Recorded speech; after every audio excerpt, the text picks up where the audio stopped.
Hello friends, good morning. My name is Nitin Gupta. Welcome back to my channel. Friend, आज हम अपने portfolio series के जो हमने पोर्टफोलियो सीरीज चलाई हुई है उसके अगले स्टॉक के बारे में बात करेंगे।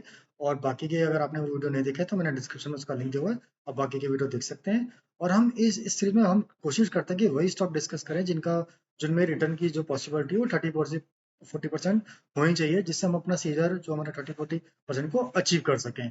बट इससे पहले मेरी भी जो भी मैं स्टॉक डिस्कस करता हूँ वो मेरी तरह की किसी तरह की बाइंग या सेलिंग की रिकमेंडेशन नहीं होती है। मैं सिर्फ एक लर्निंग जो मैं खुद के लिए करता हूँ वो मैं बस आपके साथ शेयर करता हूँ, जिससे आप लोग भी सीख सकें और अपने लिए काम कर सकें। बट प्लीज आप कोई भी तरह का डिसीजन आप अपने जो सेबी रजिस्टर्ड एडवाइजर है उनकी मदद से लीजिएगा, मेरे कहने से नहीं लीजिएगा। चलिए चलते हैं आज के स्टॉक पे।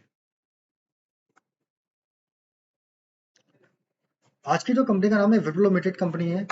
ये आईटी सेक्टर की कंपनी है और ये फोर्थ लार्जेस्ट रैंक करती है इंडिया के अंदर। इससे पहले जो टीसीएस नंबर 1 है, इन्फोसिस सेकंड नंबर पर है और एसएलडब्ल्यू थर्ड नंबर पर, फोर्थ नंबर पे ये लोग रैंक करते हैं। तो मार्केट कैपिटल जो इनकी है 2,71,832 करोड़ का है। स्टॉक पे 24.1% है। आरओसी 17.7% है। लास्ट 12 मंथ का जो प्रॉफिट है 11,712 करोड़ का है। प्रोमोटर होल्डिंग 72.9% है। इंडस्ट्री भी 32.0 का है। करंट प्राइस 520 है। बुक वैल्यू 133 करोड़ का, 133 का है। और ओरी 15.9% का है। प्रेजेंट पोजीशन कोई है नहीं। हाई प्राइस ऑल टाइम 740 का है। हाई लो जो इनका 52 का जो लो था 352 का है, जो हाई था 546 था। रिसेंटली इन्होंने हाई बनाया था 50 का। और जो डिविडेंड कंपनी थोड़ा बहुत देती है, फेस वैल्यू 2 की है। डेट टू इक्विटी 0.26 है, जो कि मैनेजेबल नजर आती है। अ, और इनके क्वार्टर रिजल्ट में हम देखें तो जो लास्ट दिसंबर में इनका जो क्वार्टर के रिजल्ट थे वो 23,229 के थे। और इस बार में जो इन्होंने सेल्स थी वो 2,205 थे। तो सेल्स थोड़ी सी डाउन आई और जो नेट प्रॉफिट था 3,065 करोड़ से घटकर 270 के। तो सेल्स भी डाउन आई और क्या कहते हैं नेट प्रॉफिट डाउन हुआ। वो उसका सिंपल सा रीजन यहाँ पे जो नजर आता है वो ऑपरेटिंग प्रॉफिटिंग मार्जिन नजर आता है, जो कि 20% से घटकर 90% हुआ। 1% प्रॉफिट मार्जिन कम हो गया। उससे पहले अगर सितंबर में आप देखो तो सितंबर में भी यही कंडीशन थी। जो सेल्स थी इनकी 22,540 की थी और इस बार की जो सेल थी 22,516 की थी करोड़ की थी। जो नेट प्रॉफिट था 2,649 का था और इस बार 2,667 का था। तो उससे पहले अगर आप जून में देखोगे तो जून में जो इनकी सेल्स थी 21,529 करोड़ की थी और इस बार जो जून में सेल्स 23 में जो जून की सेल्स थी 22,831 करोड़ की थी। और जो नेट प्रॉफिट था 2,559 करोड़ से बढ़कर 2,886 करोड़ का था। दो घाटा तो हमारे वैसे खराब हुआ और उससे पहले जो 2022 में जो मार्केट खराब थी और आईटी सेक्टर एक कोविड के बाद जो रनर मिला था उसके बाद आईटी सेक्टर में एक रेंज बाउंड में ही ट्रेड कर रहा है। बहुत सारी जो आईटी इसकी इनकी सेक्टर की कंपनी सारी इसी रेंज में चल रही है। अभी आईटी सेक्टर ढंग से चला नहीं शुरू है, धीरे धीरे भी चलना वो ऊपर की तरफ जा रहा है। तो दो तरीके से हम कह सकते हैं कि लास्ट 2 साल से जो एक आईटी सेक्टर की कंपनी एक कंसोलिडेशन रेंज में फंसी हुई है। और इनका ईयरली अगर प्रॉफिट की ग्रोथ की देखें तो जो 37,188 करोड़ से बढ़कर 90,742 करोड़ का इनका सेल्स हो गई है। और जो नेट प्रॉफिट है 5,630 से बढ़कर 11,647 करोड़ का हुआ है। 2022 में इनका 12,000 तक भी पहुंच गया था। ये शायद इसीलिए ये है कि जो इनका प्रॉफिट मार्जिन है उसकी वजह से यहाँ थोड़ा सा प्रेशर आया। ठीक है, प्रेशर क्योंकि यहाँ पे आप देखो 90% का नेट प्रॉफिट मार्जिन, उससे पहले 19 केवल 2012 में आया था और फिर 18 में आया। उसके से अलावा कभी भी इनका 90% नहीं आया, हमेशा 20 या 20% से ऊपर ही आता है। 22-21 में ही इनकी ज्यादातर आता है। तो दो हम कैसे 2% का मतलब होता है यहाँ पे 1,800 करोड़ रुपए।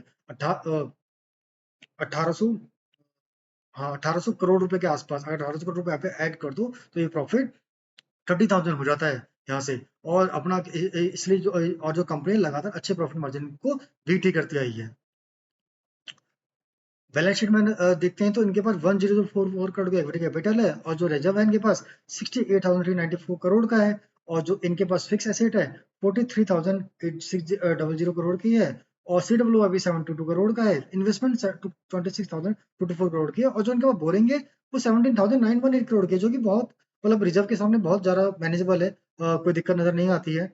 और जो शेयर होल्डिंग पैटर्न है तो 72.90% का है। एफ आई आई 6.81% है। और पब्लिक के पास 8.05% है। और sorry F I D I के पास 8.05%, पब्लिक के पास 12.12% की है। पब्लिक के पास भी अगर हम यहाँ पे देखेंगे तो 2.3% एक जेपी मॉर्गन चेस बैंक के पास है। जो जनरल पब्लिक के पास 10% या उससे भी कम जनरल पब्लिक के पास रहते हैं। बाकी की सारी स्ट्रॉन्ग हैंड में ही रहते हैं। तो ये एक अच्छा पॉइंट है।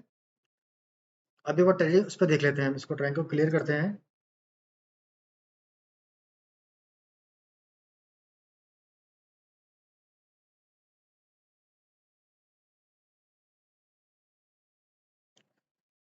ये यहाँ पे पैटर्न बना हुआ नजर आता है हमें।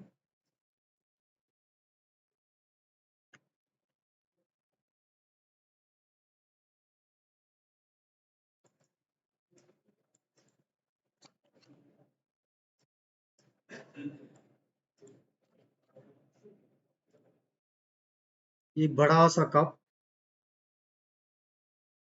और ये उसका हैंडल। हैंडल बिल्कुल ब्रेकआउट रेंज पर ही है, थोड़ा सा एक बार ब्रेकआउट जरा, बट ब्रेकआउट कंफर्म नहीं हुआ, उसी रेंज में घूम रहा है, वापस से रिट्रेस हुआ।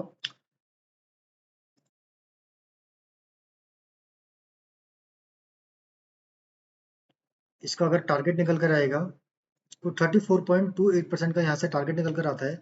एग्जैक्टली अगर आप यहाँ से देखोगे 35% के आसपास ही होना चाहिए। 36%। ठीक है, तो इस टारगेट के लिए हम इसको प्ले कर सकते हैं, और एक बार जो इनका हाई बनाया था उन्होंने 21 में, उस टाइम पे इनके फंडामेंटल कहते हैं वो भी देख लेते हैं एक बार। मार्च में इनके जो शेष दिन की मार्च में 61,935 करोड़ की थी, और जो इनके शेष अब बढ़कर 90,742 करोड़ के, यानी सेल्स में 50% की ग्रोथ हो गई है। और नेट प्रॉफिट में जो 10,868 करोड़ का था वो बढ़कर अभी 11,347 करोड़ का है। हाँ, नेट प्रॉफिट में ज्यादा ग्रोथ नहीं नजर आई है, मगर सेल्स इनकी अच्छी खासी हो गई। नेट प्रॉफिट में ज्यादा ग्रोथ नजर आने का सिंपल सा रीजन है, ऑपरेटिंग प्रॉफिट मार्जिन थोड़ा सा यहाँ पे प्रेशर में रहे हैं इसलिए। अदरवाइज अगर ये 20-22 तक ही क्लॉक करते हैं, अगर उतना आता है, तो ये नेट प्रॉफिट और बढ़े हुए नजर आते हैं। तो यहाँ पे मुझे कोई दिक्कत नजर नहीं आती है किसी भी तरह की इसको अचीव होने में। और अगर इसमें 35% है, अगर इसको अचीव होने में 1 साल भी लगता है, तो कोई बहुत ज्यादा बुरा नहीं होगा, कि 1 साल में 35% बहुत अच्छा रिटर्न ही होता है मेरे लिए। आपका नहीं पता, मगर मेरे लिए तो अच्छा रिटर्न ही होता है। तो अ, ये मेरी कन्विक्शन है, और ये मैं इस तरह से इसमें प्ले करूंगा। आप एक बार खुद से भी एनालिसिस कर सकते हैं और देख सकते हैं कि भाई किस तरह से हमें इसमें एक अपॉर्चुनिटी नजर आती है। बट मेरी इसमें किसी तरह की कोई बाइंग या सेलिंग की रिकमेंडेशन नहीं है।